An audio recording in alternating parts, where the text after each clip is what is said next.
ونستغفره ونعوذ بالله من شرور أنفسنا ومن سيئات أعمالنا من يهده الله فلا مضل له ومن يضلل فلا هادي له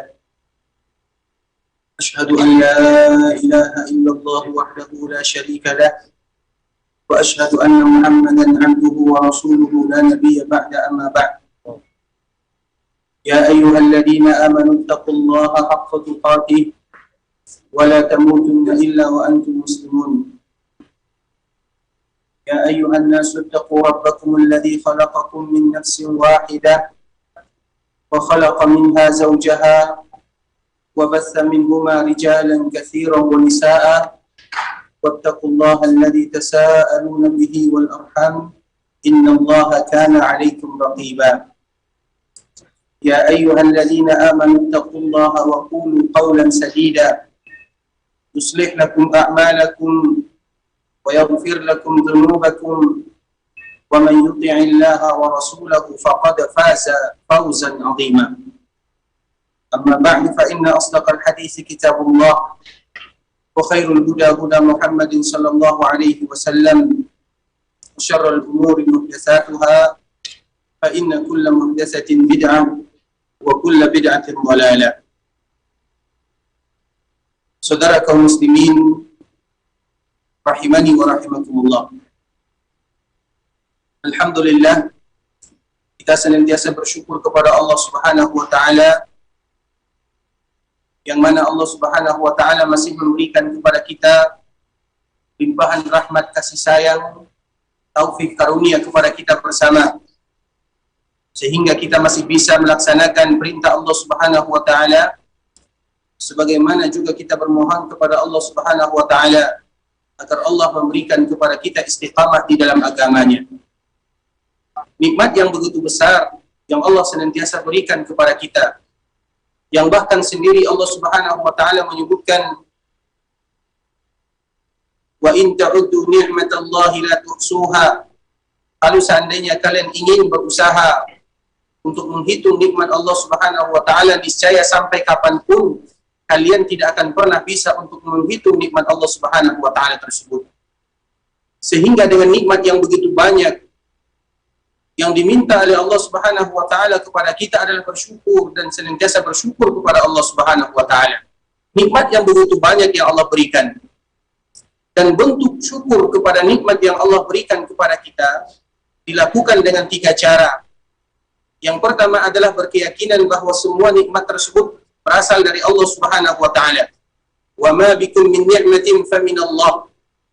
Tidak satu pun nikmat yang ada pada diri kalian kecuali semuanya berasal dari Allah Subhanahu wa taala. Kemudian juga di antara bentuk rasa syukur kita atas nikmat yang Allah berikan adalah dengan mengucapkan melalui lisan kita dengan kata-kata dan yang semisalnya. Itu senantiasa mengucapkan alhamdulillah. Wa qalu alhamdulillahilladzi hadana li hadza wa ma kunna linahtadiya laula an hadana Allah. Dan mereka senantiasa mengucapkan alhamdulillah karena mereka yang bersyukur kepada Allah senantiasa mengucapkan dengan lisannya, dengan kata-katanya alhamdulillah. Wa qalu alhamdulillah. Dan mereka menyebutkan alhamdulillah terutama atas nikmat yang sangat luar biasa yang Allah berikan kepada kita bersama, yaitu nikmat iman, nikmat Islam. Wa qalu alhamdulillahilladzi hadana li hadza wa ma kunna linahtadiya laula an hadana Allah. Allah Subhanahu wa taala menyebutkan tentang mereka yang bersyukur kepada Allah, yaitu dengan senantiasa mengucapkan alhamdulillah. Sehingga dalam setiap gerak-gerik kita mengucapkan alhamdulillah, dan itu adalah bentuk rasa syukur kita kepada Allah melalui lisan kita. Kemudian di antara bentuk rasa syukur kita kepada Allah Subhanahu wa taala yang selanjutnya, yaitu dengan melakukan ibadah. I'malu ala Dawud syukra. Allah Subhanahu wa taala menyebutkan ketika kalian bersyukur kepada Allah Subhanahu wa taala, maka beramallah kalian sebagaimana keluarga Nabi Daud beramal. Ketika mereka bersyukur, Nabi Daud dan Nabi Sulaiman alaihi wassalam bersyukur kepada Allah Subhanahu wa taala, maka mereka barengi syukurnya dengan beribadah. Jadi syukur tanpa melakukan amalan, syukur tanpa melaksanakan perintah, syukur tanpa meninggalkan larangan, maka tidak sempurna rasa syukur kita kepada Allah Subhanahu wa taala. Jadi dari sini dapat kita pahami melalui firman Allah Subhanahu wa taala dan juga hadis-hadis Rasulullah sallallahu alaihi wasallam, ketika kita ingin menjadi abdan syakura, ketika kita menjadi hamba yang betul-betul bersyukur kepada Allah Subhanahu wa taala, maka tidak terlepas dari tiga perkara. Yang pertama, kita yakini bahwa semua nikmat dari Allah. Yang kedua, kita senantiasa mengucapkan dengan lisan kita alhamdulillah. Dan yang ketiga, kita beramal, beribadah, dan itu adalah bentuk rasa syukur kita kepada Allah Subhanahu wa taala. Dan di antara nikmat yang terbesar yang Allah berikan kepada kita bersama, yaitu nikmat duduk di masjid Rasulullah sallallahu alaihi wasallam sambil kita mendengarkan ayat-ayat Allah Subhanahu wa taala dan juga hadis-hadis Rasulullah sallallahu alaihi wasallam. Tentunya rasa syukur kita semakin bertambah kepada Allah Subhanahu wa taala agar Allah senantiasa limpahkan karunia, kasih sayang, taufik, dan Allah senantiasa memberikan kepada kita kesempatan untuk selalu dan senantiasa bisa mengunjungi Masjid Rasulullah sallallahu alaihi wasallam. Kemudian salawat beriringkan salam semoga tetap tercurahkan buat baginda Rasulullah sallallahu alaihi wasallam, junjungan kita bersama, Nabi yang mulia, Nabi yang paling cinta kepada kita sebagai umatnya, Rasulullah sallallahu alaihi wasallam yang telah berkorban demi kita, Rasulullah sallallahu alaihi wasallam yang melakukan segala sesuatu untuk kita sebagai umatnya, sehingga maka pantaslah kita sebagai umat Rasulullah sallallahu alaihi wasallam untuk senantiasa mengucapkan salawat kepada Rasulullah sallallahu alaihi wasallam. Allahumma salli ala Muhammad wa ala ali Muhammad kama sallaita ala Ibrahim wa ala ali Ibrahim innaka Hamidum Majid. Allahumma barik ala Muhammad wa ala ali Muhammad kama barakta ala Ibrahim wa ala ali Ibrahim innaka Hamidum Majid.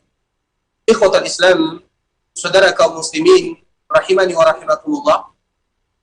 Tentunya sebagaimana yang senantiasa kita mengingatkan sebelum kita memulai pelajaran kita, bahwa pengurus Masjid Rasulullah sallallahu alaihi wasallam senantiasa mengucapkan atau menganjurkan iltizam bil ijra'atil ihtiraziyah wa tadabirul wiqaiyah, yaitu kita senantiasa sama-sama menjaga protokol kesehatan, tentunya itu semua demi kemaslahatan kita bersama. Ikhwatal Islam, saudara kaum muslimin, sekarang kita akan membahas sedikit tentang ayat-ayat Allah Subhanahu wa taala dan juga hadis-hadis Rasulullah sallallahu alaihi wasallam.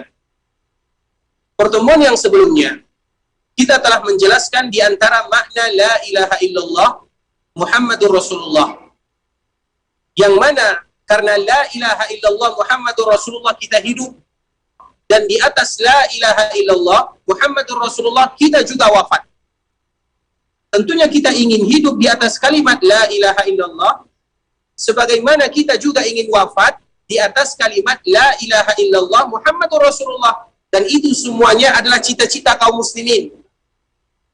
Sehingga di antara salah satu doa kita ingat di Masjid Rasulullah sallallahu alaihi wasallam ini senantiasa dilaksanakan salatul janaiz, yaitu salat jenazah. Dan kita tahu salat jenazah ada 4 takbir. Takbir yang pertama, kita mengucapkan alhamdulillah, yaitu kita membaca alhamdulillah. Kemudian takbir yang kedua, kita berselawat kepada Rasulullah sallallahu alaihi wasallam. Takbir yang ketiga, nah disinilah takbir yang ketiga ada sebuah doa yang mungkin jarang kita membacanya, sehingga nanti kita mengetahui ternyata ketika kita melaksanakan sholat jenazah untuk saudara kita yang sudah dipanggil oleh Allah Subhanahu wa taala, di sana ada doa yang mana kita mendoakan diri kita dan juga kaum muslimin sebelum mendoakan saudara kita yang sudah dipanggil oleh Allah Subhanahu wa taala. Makanya kenapa kita dianjurkan apabila dilakukan atau dihimbau sholat jenazah, apabila dipanggil atau dihimbau, kita dianjurkan untuk melaksanakannya. Kenapa? Karena di sana ada doa untuk diri kita pribadi dan doa kita untuk saudara kita kaum muslimin yang lainnya.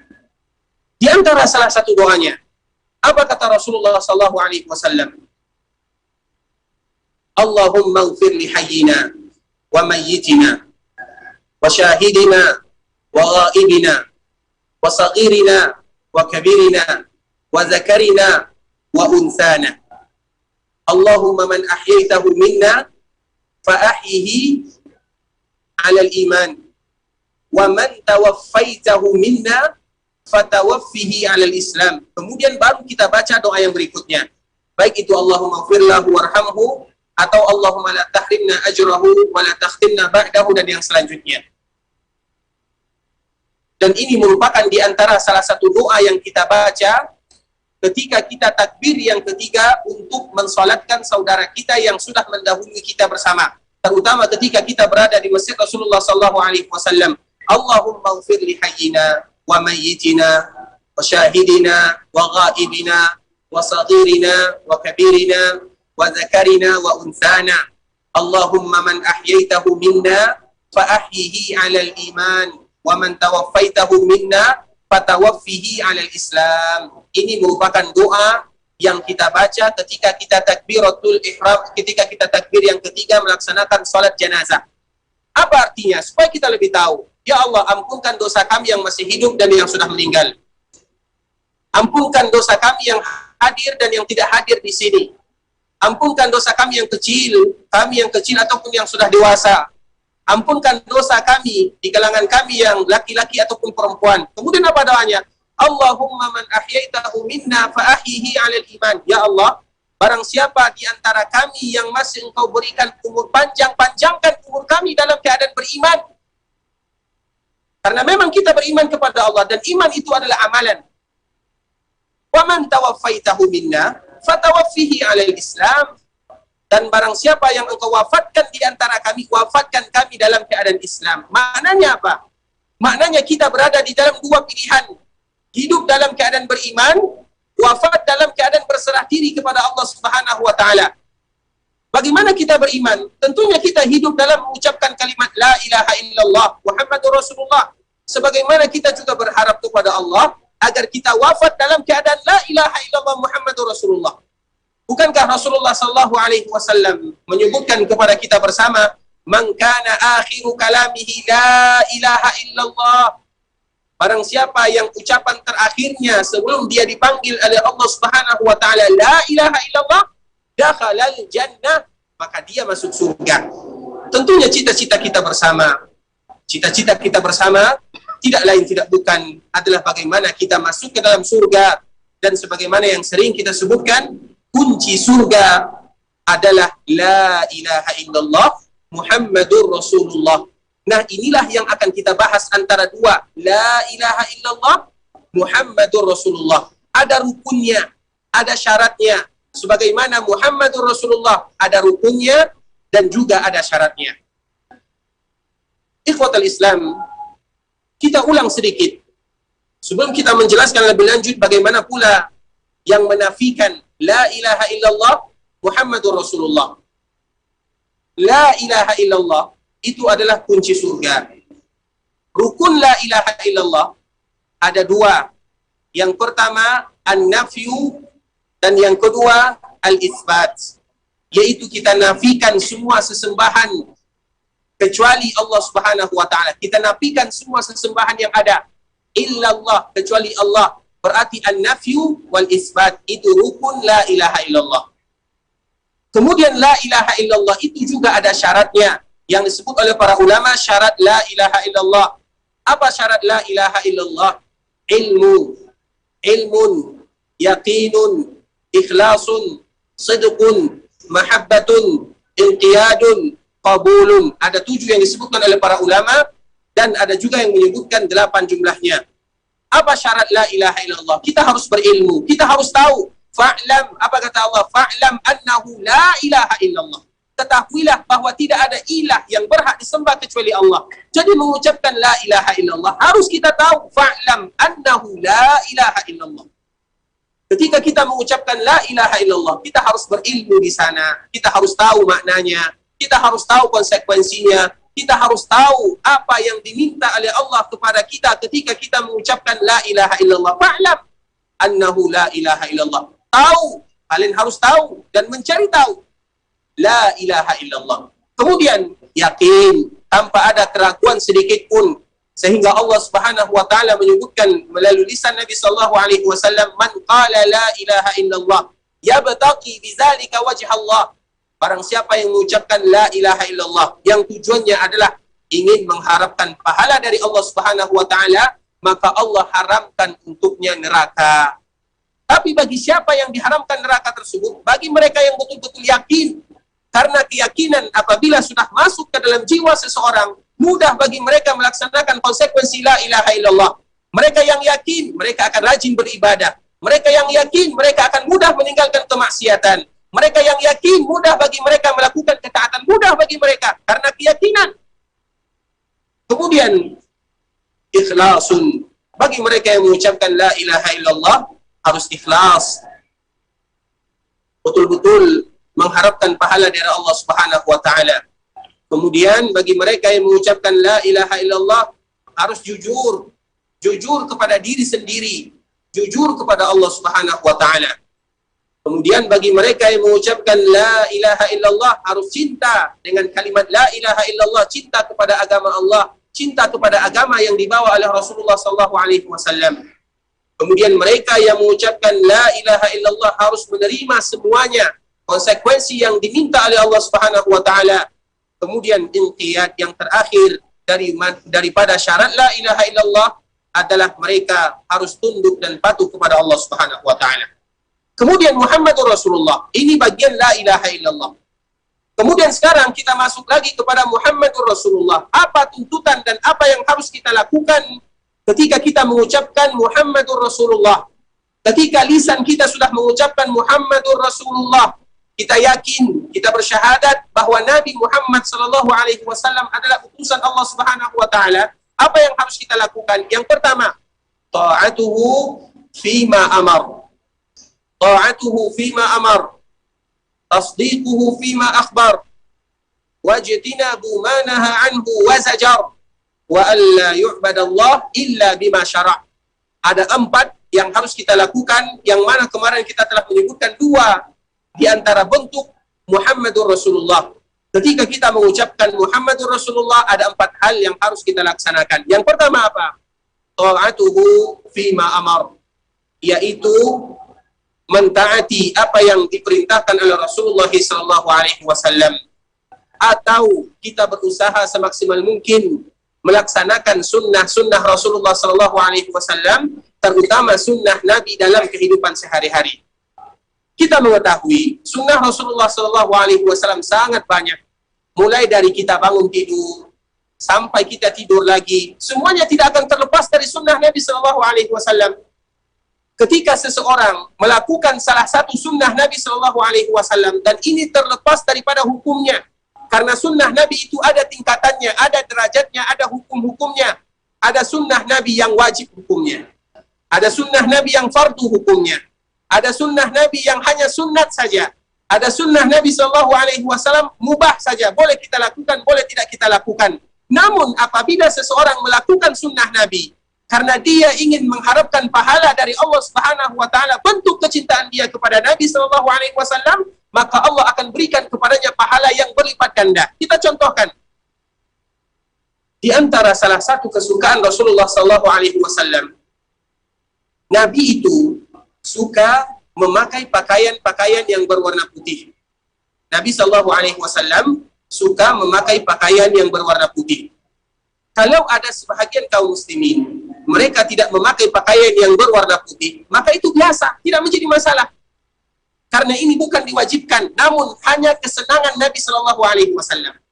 Nah, apabila ada sebahagian di antara kita, dia berniat, saya memakai baju yang berwarna putih, karena saya tahu Nabi suka yang berwarna putih, maka dia akan mendapatkan pahala dengan memakai baju tersebut, padahal tidak wajib hukumnya. Itulah melaksanakan sunnah Nabi SAW. Misalnya kita contohkan lagi, Nabi SAW suka bersiwak. Nabi SAW setiap kali berwudu, setiap kali Nabi salat, bahkan setiap kali Nabi masuk ke dalam rumahnya, suka bersiwak. Dan alhamdulillah semua kita tahu, semua kita mengetahui apa itu siwak. Yang mana alhamdulillah kalau kita masuk ke masjid Rasulullah SAW, di depan pintu atau di toko banyak yang menjual siwak tersebut. Kalau seandainya ada di antara kita yang dia berniat ingin membeli siwak, kemudian dia ingin memakai siwak karena dia tahu Nabi Shallallahu Alaihi Wasallam suka bersiwak, maka dengan siwak yang dia lakukan karena keyakinan dia bahwa Nabi suka bersiwak, maka dia akan diberikan pahala oleh Allah Subhanahu Wa Taala. Jadi ada sunnah, walaupun itu hukumnya hanya sunat saja. Apabila kita melakukan karena cinta kita kepada Rasulullah Shallallahu Alaihi Wasallam, maka kita akan diberikan pahala oleh Allah Subhanahu Wa Taala. Apalagi kalau seandainya sesuatu yang hukumnya betul-betul wajib, terutama misalnya bagi kita yang melaksanakan ibadah haji atau bagi kita yang melaksanakan ibadah umrah, apa kata Rasulullah Shallallahu Alaihi Wasallam? Khudhu anni manasikakum, khudhu anni manasikakum. Hendaklah kalian mengambil manasik. Manasik itu artinya adalah gerakan kegiatan yang harus kita lakukan. Dan manasik itu bukan hanya bahasa yang dipakai untuk melaksanakan umrah ataupun haji. Semua ibadah juga disebut dengan manasik. Makanya di dalam hadis yang lain, Rasulullah SAW menyebutkan tentang ibadah puasa, wansukulaha. Hendaklah kalian jadikan itu sebagai manasik. Maknanya apa? Semua ibadah yang kita lakukan sudah ditentukan oleh Rasulullah SAW. Salat kalian seperti ini, puasa kalian seperti ini, zakat kalian seperti ini, umrah kalian seperti ini. Khudhu anni manasikakum. Nah, semua manasik tersebut harus kalian jadikan pedoman adalah diriku, kata Nabi Shallallahu Alaihi Wasallam. Nah, di dalam manasik ini ada yang wajib, ada yang tidak wajib, ada yang mubah, ada yang fardu. Bagaimana kita tahu tentang manasik tersebut atau rangkaian ibadah yang harus kita lakukan? Maka tidak ada cara untuk mengetahui sunnah baginda yang mulia Shallallahu Alaihi Wasallam kecuali kita dengan belajar agama Allah Subhanahu Wa Taala. Makanya belajar itu ikhwatul Islam diwajibkan. Belajar itu bukan pilihan, namun kewajiban. Belajar agama Allah Subhanahu Wa Taala bukan pilihan. Boleh kita memilih, boleh iya, boleh tidak. Namun belajar agama Allah Subhanahu Wa Taala adalah kewajiban dan bukan pilihan. Sehingga Rasulullah SAW menyebutkan fardu hukumnya bagi mereka kaum muslimin yang sudah menjadi mukallaf untuk mengetahui agama Allah Subhanahu Wa Taala supaya mudah bagi kita untuk mengikuti ajaran yang dilakukan atau yang disebutkan oleh Rasul kita Shallallahu Alaihi Wasallam. Dan ini yang pertama, yaitu ta'atuhu fima amar. Bagaimana kita berusaha semaksimal mungkin untuk melaksanakan perintah yang disebutkan oleh Nabi Shallallahu Alaihi Wasallam. Dan kita juga harus tahu, dalam melaksanakan perintah ada kaedah yang sangat agung. La yukallifullahu nafsan illa wus'aha. Di dalam perintah, maka syaratnya atau konsekuensinya dan kaedahnya adalah la yukallifullahu nafsan illa wus'aha. Ketika kita diperintahkan untuk melakukan sebuah ibadah, maka itu dikembalikan kepada kesanggupan kita masing-masing. Misalnya kita melaksanakan ibadah salat, tidak bisa kita berdiri, maka kita duduk. Tidak bisa kita duduk, maka kita berbaring. Intinya, la yukallifullahu nafsan illa wus'aha dalam perintah. Dalam larangan, atau di dalam meninggalkan larangan, meninggalkan yang dilarang oleh Rasulullah SAW, dalam masalah larangan, maka wajib bagi kita untuk meninggalkannya. Karena tentunya secara umum, meninggalkan sesuatu lebih berat daripada mengerjakan sesuatu. Secara umum, meninggalkan sesuatu lebih mudah daripada mengerjakan sesuatu. Maknanya apa? Melaksanakan perintah lebih mudah daripada meninggalkan larangan.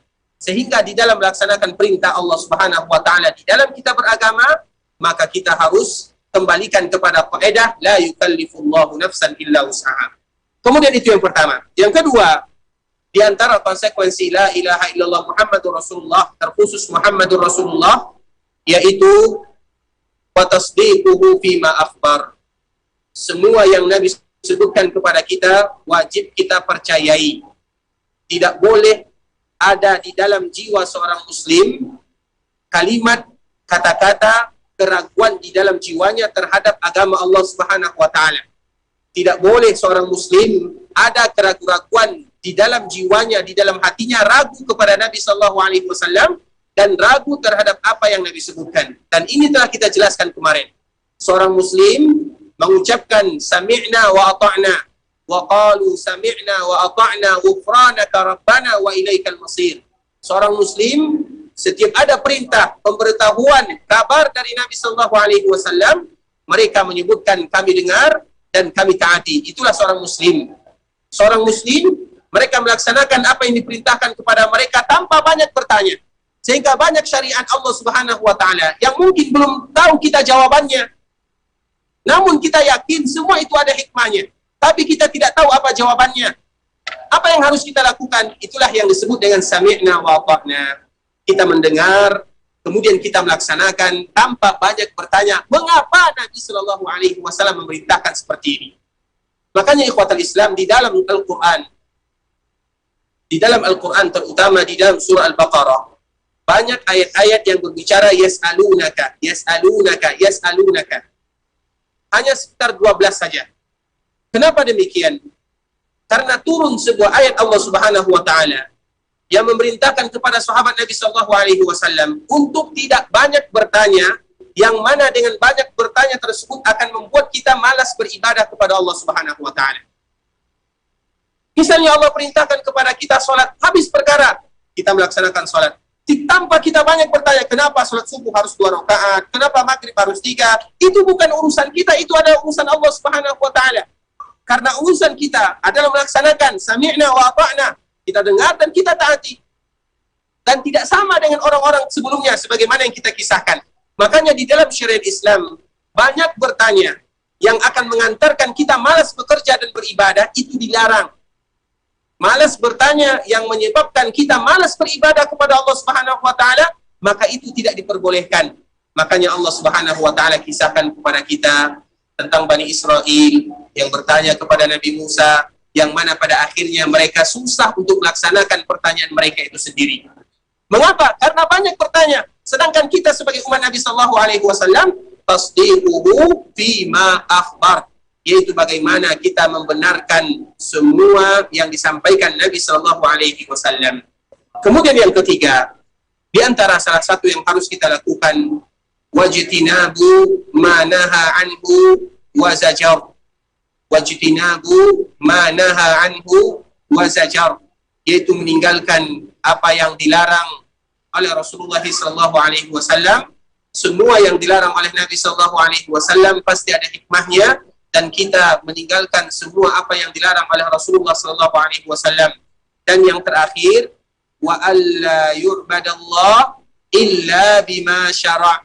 Wa alla yu'badallah illa bima syara', yaitu tidak boleh bagi kita beribadah kepada Allah Subhanahu wa taala illa bima syara', kecuali sebagaimana yang Rasulullah sallallahu alaihi wasallam ajarkan kepada kita. Makanya di dalam salat, khudhu anni manasikakum, di dalam manasik, khudhu anni manasikakum, di dalam salat, sallu kama ra'aitumuni usalli. Banyak perintah yang disebutkan oleh Rasulullah sallallahu alaihi wasallam, yang mana itu semua adalah wa alla yu'badallaha illa bima syara'. Tidak boleh bagi kita beribadah kepada Allah kecuali dengan apa yang telah disyariatkan oleh Rasulullah sallallahu alaihi wasallam, sehingga setiap kali kita beribadah kita harus yakin bahwa ibadah ini merupakan perintah Rasulullah sallallahu alaihi wasallam yang sesuai dengan sunnah Nabi sallallahu alaihi wasallam. Ikhwatul Islam, saudara kaum muslimin, para jemaah rahimani wa rahimakumullah. Sekarang kita akan melanjutkan lanjutan daripada pembahasan kita yang sebelumnya, di antara hal-hal yang bisa membatalkan la ilaha illallah Muhammadur Rasulullah. Di antara hal-hal yang bisa membatalkan la ilaha illallah Muhammadur Rasulullah. Apa di antara salah satunya? Disebutkan oleh pengarang kitab ini. Di antara salah satunya adalah berkeyakinan bahwa ada yang mendatangkan manfaat atau mendatangkan mudarat kecuali Allah Subhanahu wa taala. Kita ulang lagi. Di antara salah satu yang bisa membatalkan atau tidak menjadi sempurna la ilaha illallah Muhammadur Rasulullah adalah berkeyakinan ketika ada selain Allah Subhanahu wa taala yang bisa memberikan manfaat atau mendatangkan mudarat. Karena yang memberikan manfaat semuanya adalah Allah Subhanahu wa taala. Sebagaimana yang bisa memberikan mudarat juga Allah Subhanahu wa taala. Makanya kita lihat Umar bin Khattab radhiyallahu taala anhu. Ketika Umar datang ke kota Makkah untuk melaksanakan ibadah umrah. Kemudian Umar melihat Hajar Aswad di sana. Apa kata Umar bin Khattab radhiyallahu taala anhu? Inni a'lam annaka hajar la tadur wa la tanfa.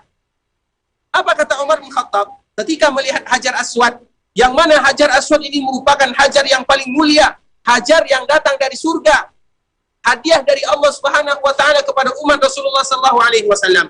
Dianjurkan bagi kita untuk memegangnya, dianjurkan bagi kita untuk menciumnya. Namun apa kata Umar bin Khattab? Inni a'lam annaka hajar la tadur wa la tanfa. Wahai Hajar Aswad, aku tahu kamu ini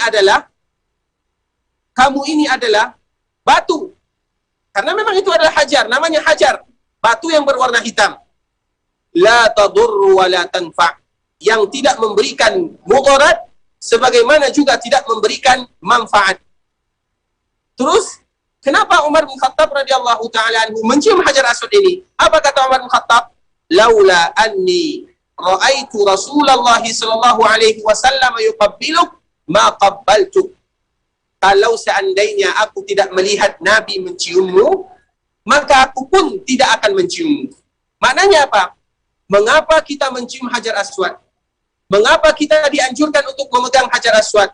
Kalau juga tidak bisa, kita melambaikan tangan kita. Mengapa kita melakukan yang demikian? Karena itu semua perintah Rasulullah SAW. Karena itu adalah bagian daripada agama. Namun kita juga harus tahu bahwa Hajar Aswad kita menciumnya karena Nabi menciumnya. Kita memegangnya karena Nabi memegangnya. Kita melambaikan tangan di sana karena Nabi melambaikan tangan di sana. Semuanya tidak keluar dari ajaran Rasulullah SAW tanpa kita meyakini bahwa Hajar Aswad itu sendiri bisa memberikan manfaat atau mendatangkan mudarat. Makanya Umar menyebutkan la tadur wa la tanfa, tidak bisa memberikan mudarat atau tidak bisa mendatangkan manfaat. Maknanya apa? Betul-betul kita melakukan ibadah di sana hanya karena melihat Rasulullah SAW. Dan kita tahu Hajar Aswad ini adalah hajar yang paling mulia yang ada di dunia. Bahkan benda mati yang paling mulia yang ada di dunia adalah Hajar Aswad.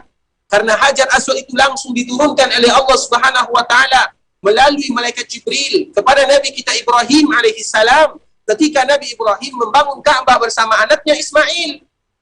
Ketika mereka membangun Ka'bah, maka ada sebuah atau Allah Subhanahu wa taala menghadiahkan dan menurunkan sebuah batu yang mana Hajar Aswad itu tidak sebesar yang kita lihat sekarang.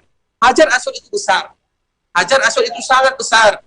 Dan yang tersisa sampai zaman sekarang sedikit karena pernah terjadi fitnah di antara atau ada fitnah yang melanda kaum muslimin yang terjadi pada tahun 317 Hijriah yang kita kenal dengan fitnah Batiniyah.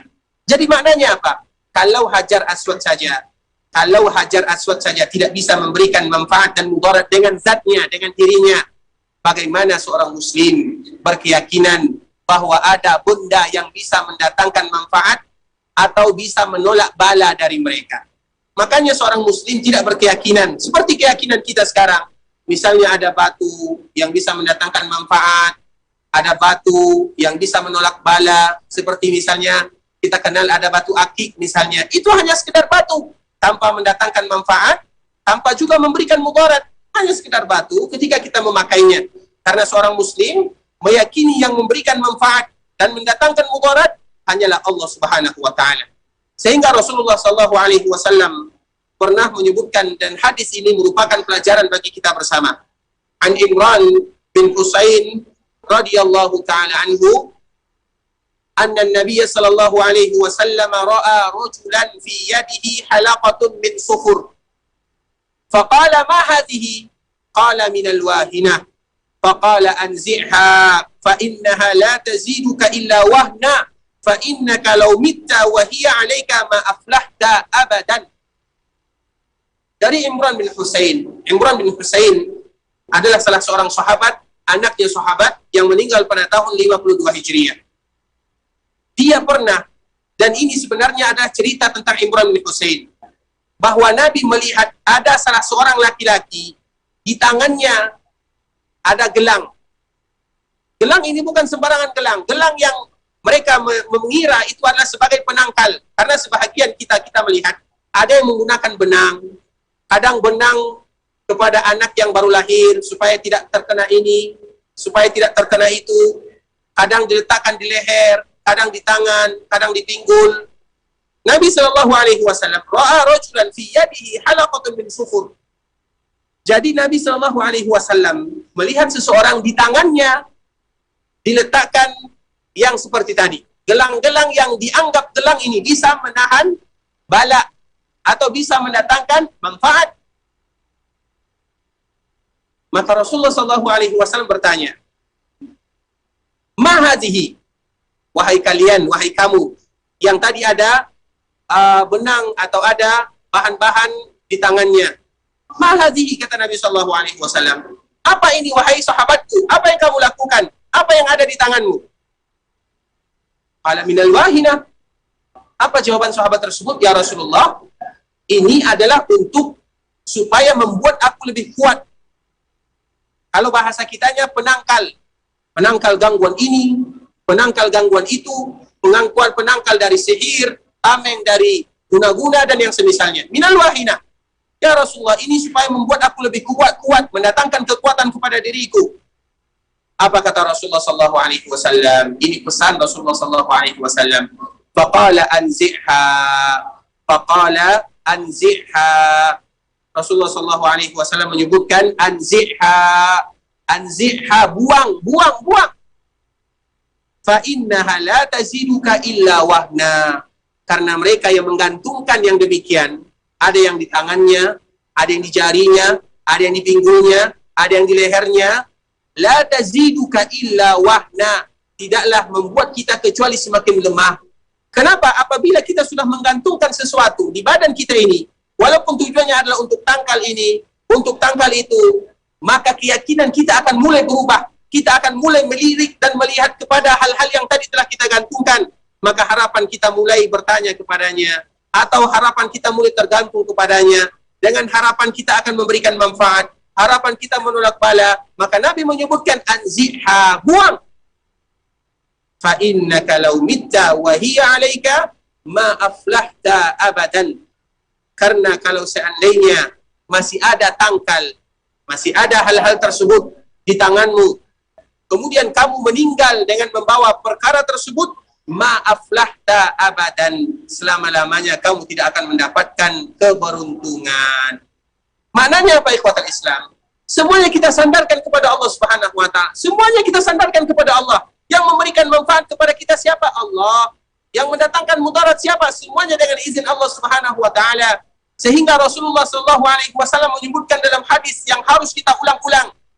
Law ijtama'an nasu 'ala an yanfa'uka bi syai'in. Kalau seandainya semua manusia berkumpul, semuanya berkumpul untuk ingin memberikan manfaat kepadamu. Semua manusia yang ada di dunia ingin berkumpul agar bisa memberikan manfaat kepada dirimu. Namun Allah tidak mau memberikan manfaat kepada dirimu, niscaya tidak ada gunanya.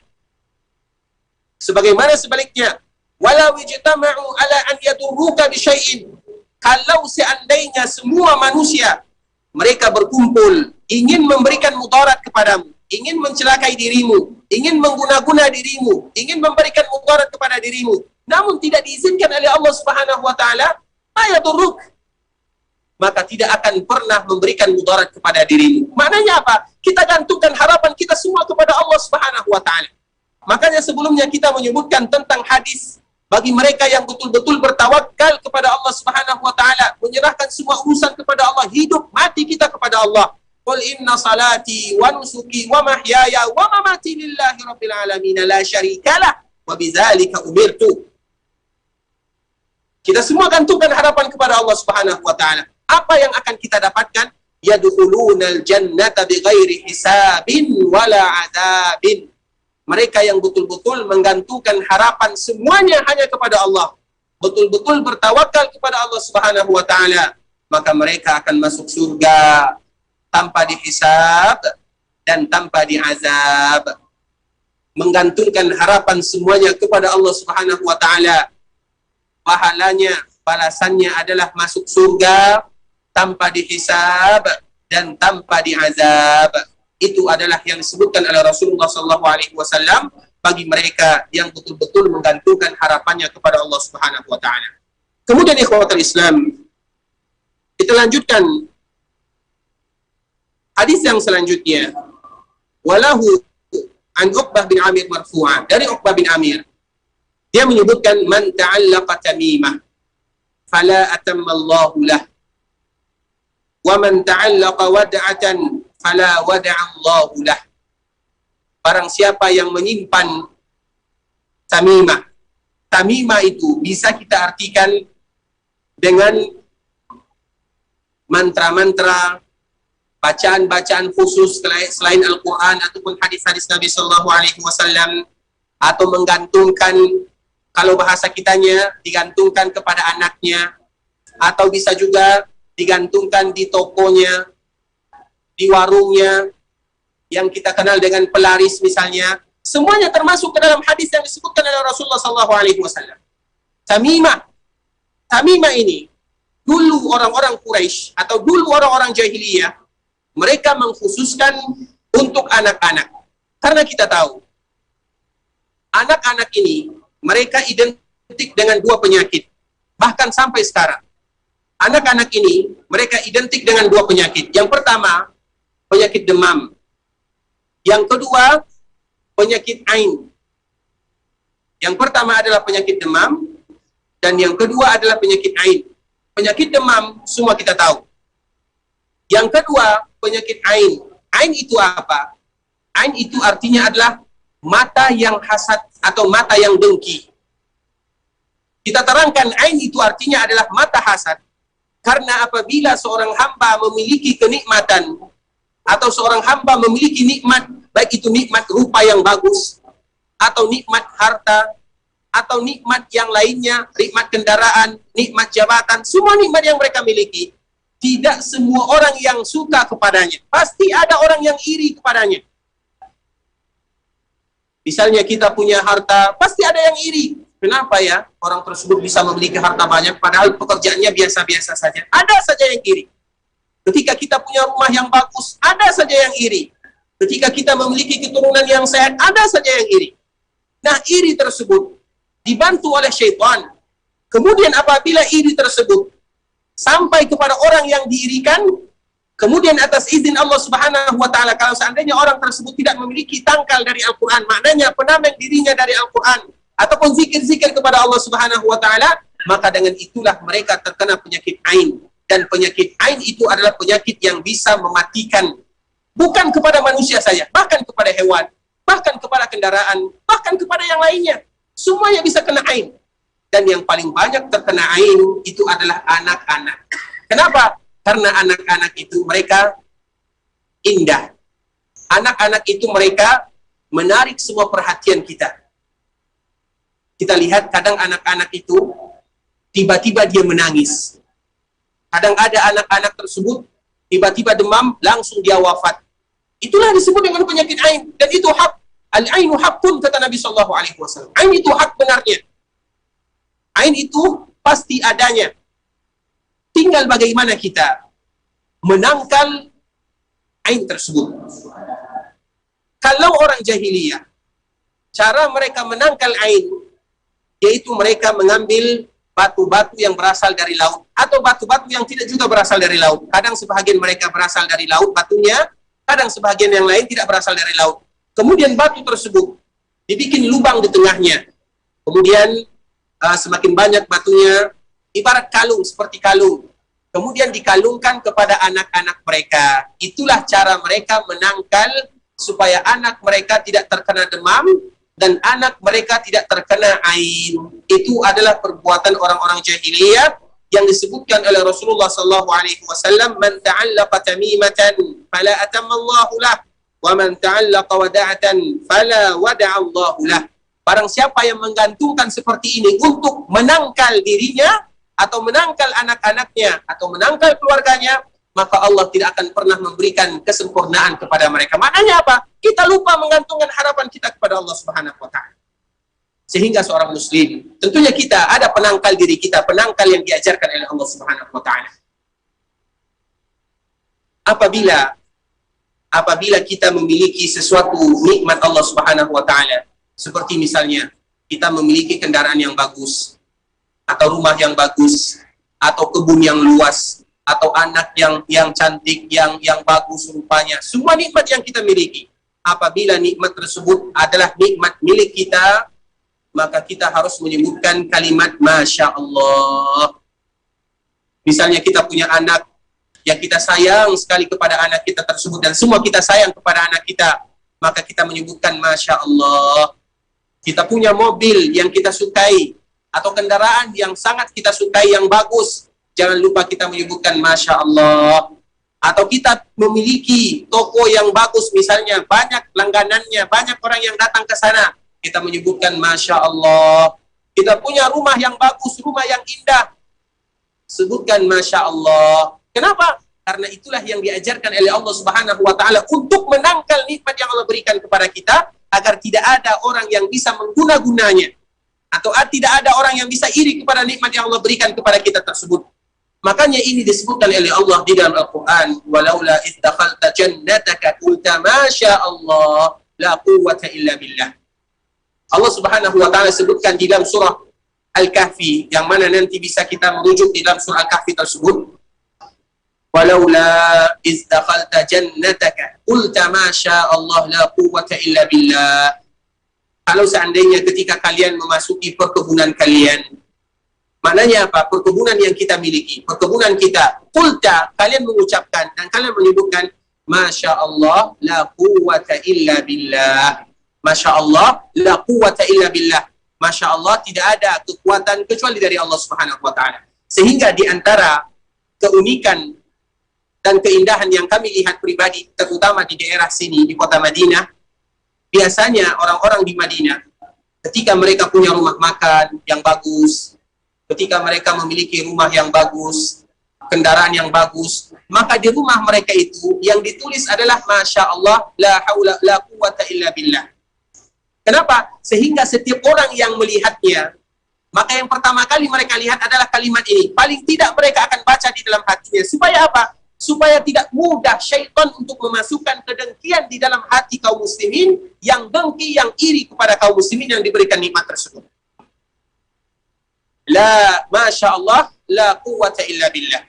Kemudian, kalau seandainya ini nikmat untuk kita, bagaimana pula dengan nikmat orang lain? Misalnya kita melihat saudara kita, dan ini untuk orang lain. Kita melihat saudara kita punya kelebihan nikmat, saudara kita punya kendaraan bagus, punya anak-anak yang sehat, punya perkebunan yang bagus. Apa yang harus kita ucapkan bagi kita yang melihatnya?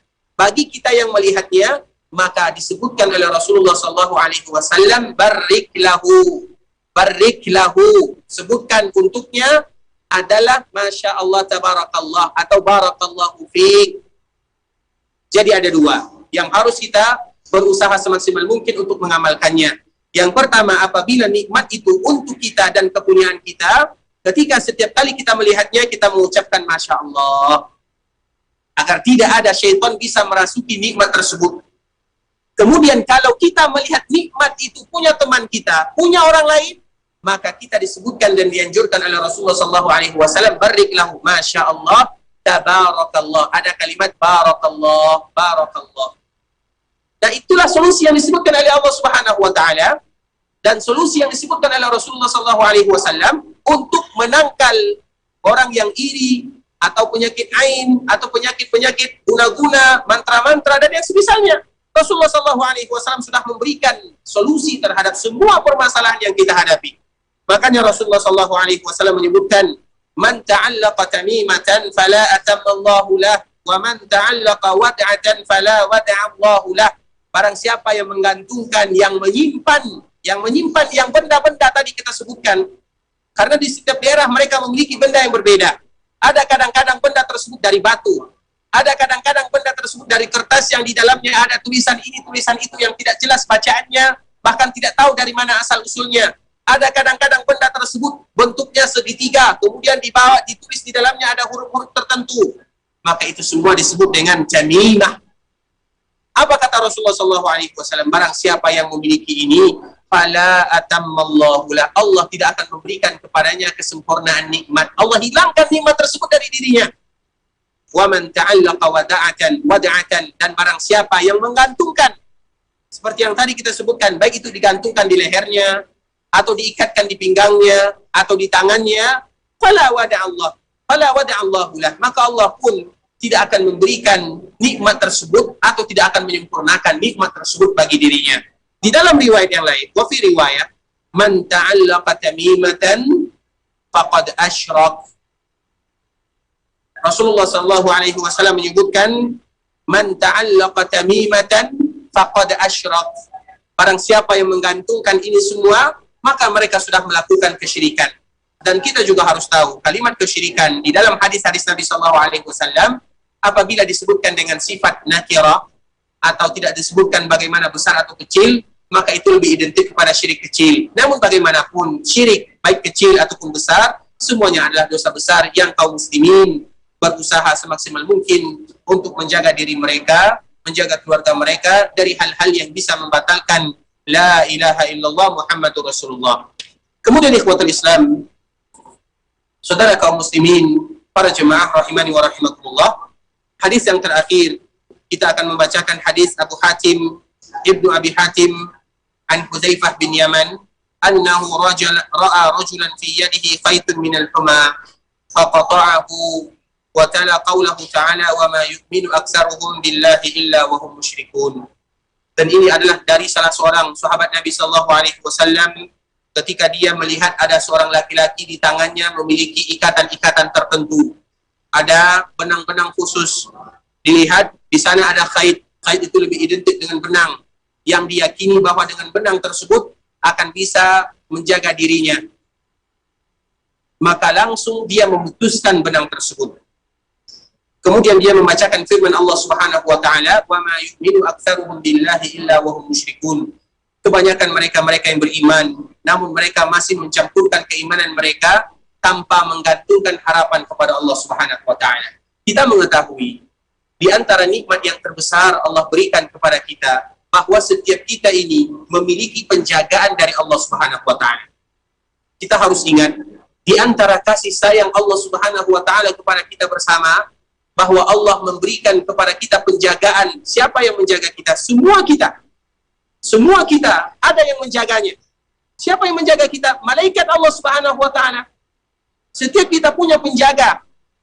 Dan Allah Subhanahu wa taala menugaskan malaikat mu'aqibatun min baini yadayhi wa min khalfihi yahfazunahu bi amrillah. Yaitu para malaikat yang dari depan, dari belakang, ada yang di kiri, ada yang di kanan, yang senantiasa menjaga makhluk Allah Subhanahu wa taala yang bernama manusia. Jadi yang menjaga kita adalah makhluk Allah, yaitu malaikat.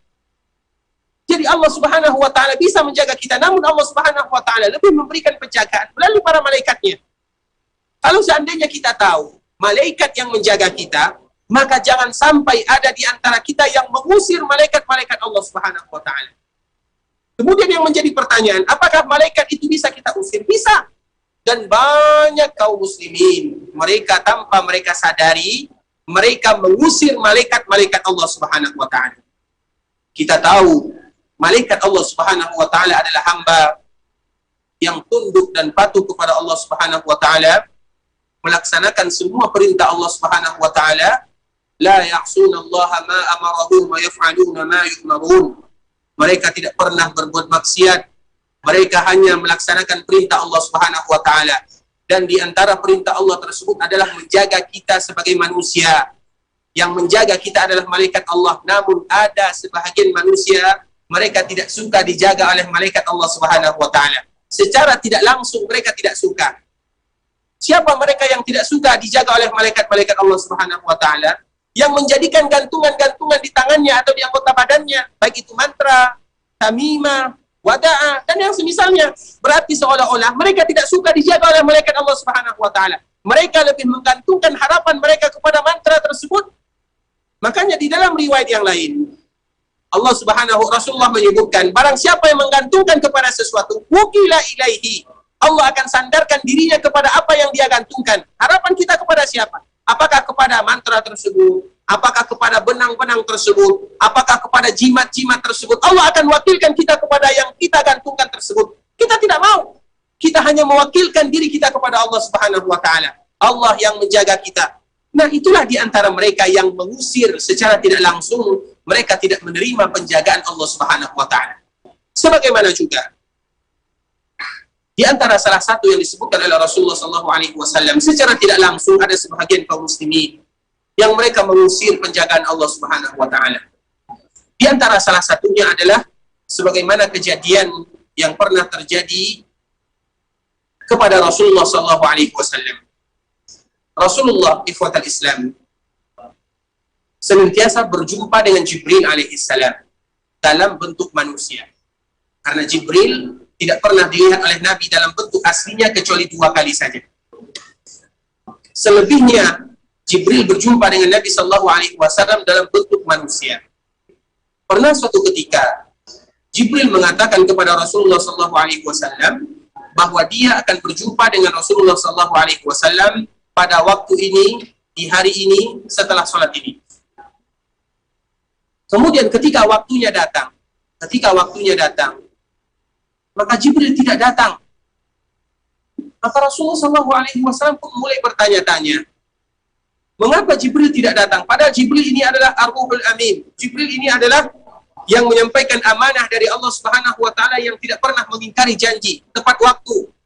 Namun kali ini Rasulullah SAW tidak menjumpa Jibril. Maknanya Jibril tidak datang sebagaimana waktu yang sudah dijanjikan. Sehingga Rasulullah SAW bertanya-tanya, apa gerangan? Kenapa Jibril tidak datang? Kenapa Jibril tidak datang? Kemudian apa yang terjadi? Maka Rasulullah SAW masuk ke rumah Aisyah. Yang kita tahu rumah Rasulullah SAW berada di samping, dulunya berada di samping Raudhah. Rasulullah SAW rumahnya berada di kiri masjid.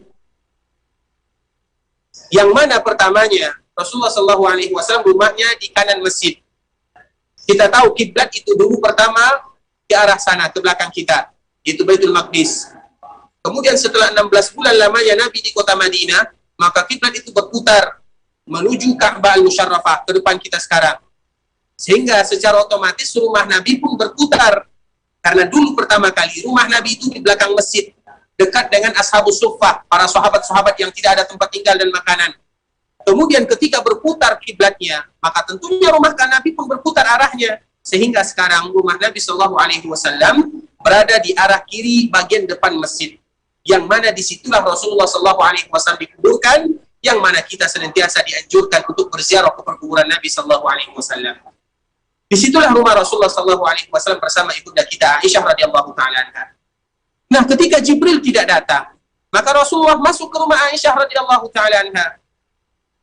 Kemudian Rasulullah bercerita dengan ibunda kita Aisyah, ya Aisyah, apa gerangan? Jibril tidak datang, padahal Jibril tidak pernah mengingkari janjinya.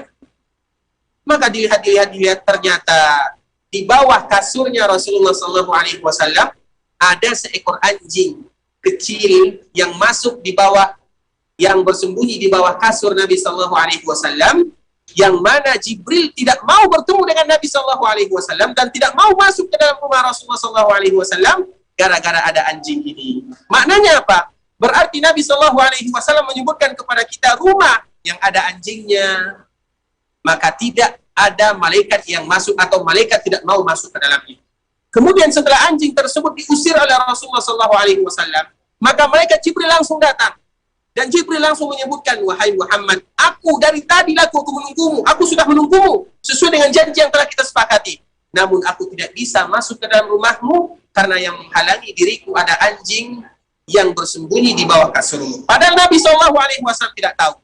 Maknanya apa? Berarti mereka yang memelihara anjing di rumahnya, sama saja mereka mengusir malaikat-malaikat Allah Subhanahu wa Ta'ala. Dan riwayat yang lain juga menyebutkan, Aisyah radhiyallahu ta'ala anha menyulam apa? Menyulam sebuah gambar burung di bantal Rasulullah SAW. Sebagai seorang wanita, sebagai seorang istri, tentunya Aisyah ingin memberikan kebanggaan kepada suaminya Rasulullah SAW. Maka Aisyah menyulam untuk Rasulullah SAW gambar burung. Ketika Rasulullah SAW melihatnya, maka Rasulullah SAW menegurnya, wahai Aisyah, ketahuilah di rumah yang ada gambarnya, maka malaikat tidak mau masuk ke dalamnya. Oleh karenanya ini merupakan di antara salah satu yang bisa kita laksanakan. Karena kalau seandainya malaikat tidak masuk ke dalam rumah kita, siapa yang akan masuk ke rumah kita menggantikan malaikat tersebut? Kita tahu semuanya jawabannya. Kalau malaikat tidak masuk, siapa yang menggantikan yang akan masuk ke rumah kita? Kita tahu bagaimana musuh kita yang senantiasa mencari kesempatan, iblis, syaitan, jin yang mengganggu kita. Makanya kita senantiasa berusaha ikhwatul Islam, menggantungkan harapan kita kepada Allah Subhanahu wa taala, dan Allah tidak pernah membiarkan hambanya sendirian. Allah Subhanahu wa taala senantiasa memberikan penjagaan siang dan malam. Allah Subhanahu wa taala memberikan pengawasan. Kita tidak butuh kepada jimat ini, kita tidak butuh kepada jimat itu. Kita tidak butuh kepada mantra ini, kita tidak butuh kepada mantra itu. Jimat yang paling bagus adalah Al-Quran. Yang paling bagus adalah hadis-hadis Nabi Sallallahu Alaihi Wasallam, doa-doa yang diajarkan oleh Rasulullah Sallallahu Alaihi Wasallam, dan di antara salah satunya adalah doa zikir pagi dan sore. Yang mana barang siapa kaum muslimin mengucapkan zikir pagi dan sore, Allah jaga dia di sepanjang harinya. Dan penjagaan Allah lebih kita butuhkan dari penjagaan yang lainnya.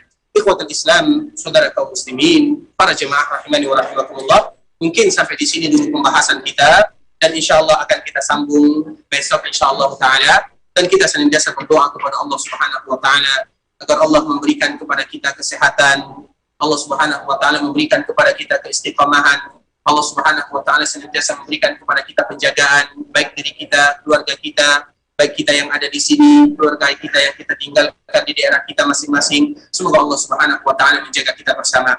Allahumma inna nas'aluka al-jannah wa ma qarraba ilaiha min qawlin wa amal, wa na'udzu bika minan nar wa ma qarraba ilaiha min qawlin wa amal. Allahumma inna nas'aluka an taj'ala kulla qada'in qadaytahu lana khair. Allahumma inna nas'aluka an taj'ala kulla qada'in qadaytana lahu khair. Rabbana hab lana min azwajina wa dhurriyyatina qurrata a'yun waj'alna lil muttaqina imama. Rabbana asrif 'anna 'adab jahannam inna 'adabaha kana qarama innaha sa'at mustaqarra wa muqama. Rabbana la tuzigh qulubana ba'da idh hadaytana wa hab lana min ladunka rahmah innaka antal wahhab. Rabbana ighfir lana wa li ikhwanina alladhina sabaquna bil iman ولا تجعل في قلوبنا غلا للذين آمنوا ربنا إنك رؤوف رحيم. ربنا ظلمنا أنفسنا وإن لم تغفر لنا وترحمنا لنكونن من الخاسرين. ربنا آتنا في الدنيا حسنة وفي الآخرة حسنة وقنا عذاب النار. إخوة الإسلام, mungkin sampai di sini dulu perjumpaan kita pada kesempatan yang berbahagia ini. Semoga Allah Subhanahu wa taala menerima amal ibadah kita, menerima doa kita, memberikan kepada kita kesehatan selalu yang benar dari Allah Subhanahu wa taala, yang salah dari diri kami pribadi karena kekurangan dan kebodohan kami, dan kami senantiasa mengingatkan kepada kita bersama untuk menjaga al-ijra'at al-iftiraziyah wa tadabir al-wiqaiyah, yaitu kita senantiasa menjaga protokol kesehatan. Semoga Allah Subhanahu wa taala memberikan dan mengangkat wabah ini dari kita bersama dan dari kaum muslimin secara umumnya.